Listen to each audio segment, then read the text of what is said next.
Successful management of a very large common hepatic duct stone in a patient with pancreaticoduodenectomy by using cholangioscopy and electrohydraulic lithotripsy.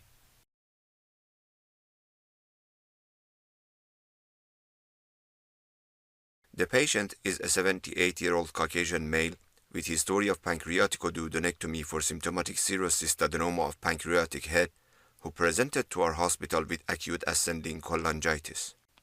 MRCP revealed a large filling defect in common hepatic duct with dilated intrahepatic ducts. Patient was referred to us for endoscopic management. An adult colonoscope was used due to patient's altered anatomy to perform ERCP. The site of anastomosis was identified. Cholangioscopy was not strictured. Cholangiogram showed dilated right and left intrahepatic ducts. Common hepatic duct was severely dilated and a large stone was noted blocking takeoff of right and left intrahepatic ducts. Several attempts to remove the stone at the bifurcation using extraction balloon were unsuccessful. Portions of stone were fragmented and removed by combined use of a grasping device, lithotripsy basket, a snare and retrieval basket. Copious purulent fluid drained out of the ducts as a stone was fragmented. Entire stone could not be removed. 2 stents were placed. 1 month later, patient underwent a subsequent ERCP. The previously placed stents were extracted with a snare loop. A 2 cm stone was seen inside the common hepatic duct at bifurcation. Cholangioscopy was performed. A large stone within the cystically dilated common hepatic duct was seen. The stone was partially fragmented by cholangioscope and electrohydraulic lithotripsy.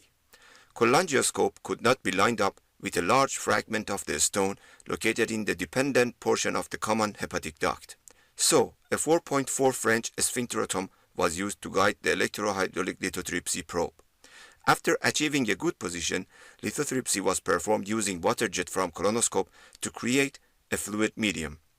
A stone was fragmented into multiple smaller portions which were removed successfully by combination of a grasping device, retrieval basket and extraction balloon. 2 stents were placed. Patient underwent a subsequent ERCP 6 weeks later. The previously placed stents were extracted with a snare loop. Cholangiogram was obtained and showed a residual common hepatic duct stone. High-definition cholangioscopy was performed and demonstrated a stone within the cystically dilated common hepatic duct. A stone was fragmented to multiple small fragments using the cholangioscope and lithotripsy probe. Multiple balloon pull-throughs were then made and multiple stone fragments were removed. Occlusion cholangiogram did not demonstrate any residual stones. Contrast drained out and no stents were placed.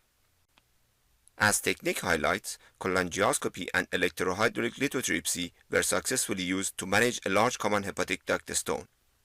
A sphincterotomy guided EHL probe as the probe could not be lined up with a large fragment of the stone due to a stone's location. In summary, combination of cholangioscopy and electrohydraulic lithotripsy is a useful treatment option for management of large biliary stones in patients with altered anatomy post-pancreaticoduodenectomy. A sphincterotomy could be potentially used to guide the EHL probe in removal of difficult-to-access stones.